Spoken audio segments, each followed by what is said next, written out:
So again, with Terrifier 2 coming out in the next couple days, I wanted to go back and review Terrifier 1.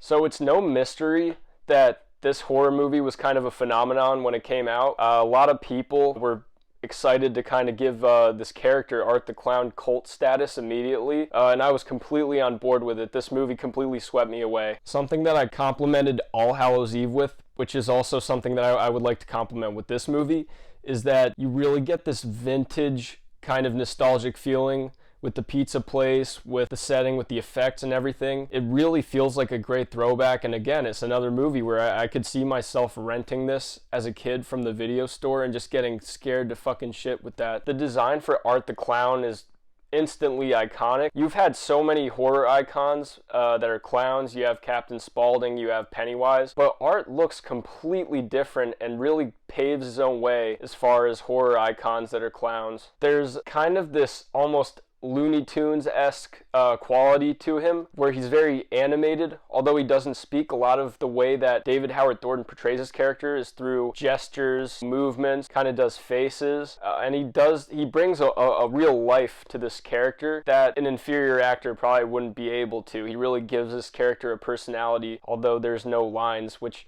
that it's weird because it kind of puts him in between a Michael Myers, but it doesn't quite put him at a Chucky or a Freddy, because although he doesn't speak, he still has a personality. I think that's something that also makes him pretty unique and stand out. Story and character-wise, there's not a ton of substance to this movie, but that's not something that I hold against it, because it provides such an incredible experience with the horror, the terror, the suspense, and of course the gore and the effect. The movie kind of whizzes by and puts you in this situation where you really feel that Art the Clown is almost supernatural, even if he's not. It almost feels like he always knows where you are and that there's no way to escape him.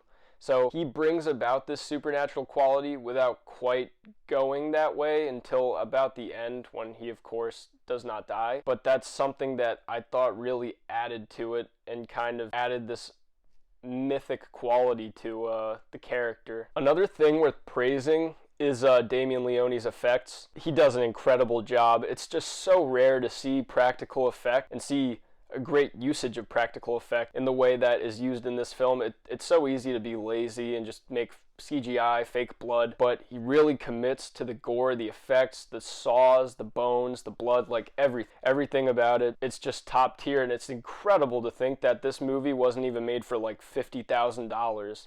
It absolutely stuns me, but I see why this movie is so popular. You really kind of feel the brutality that's happening to these characters as it happens, and that also kind of adds to the terror of it. This movie, it really gives you the feeling that nobody is safe. It's something that you see throughout it, and it's something that is very effectively used.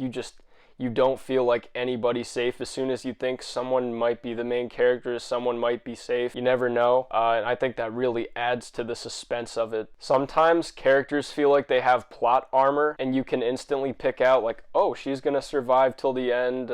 This movie kind of does away with that in a very Eli Roth type style, where, you know, who you think is gonna come out in the end doesn't, and it doesn't happen exactly the way that you think that it will. Overall, this movie provides a very rare experience for me. I'm an 80s horror fan. I like the horror icons like Freddy, Chucky, Jason, Michael, and that's something that you don't really get a lot today.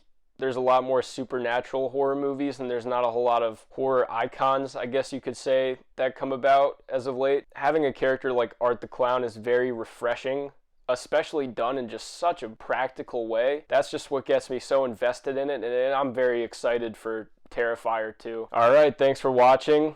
I'm going to have a review for Terrifier 2 up as soon as I see it. Looking forward to it, and I'll see you guys then.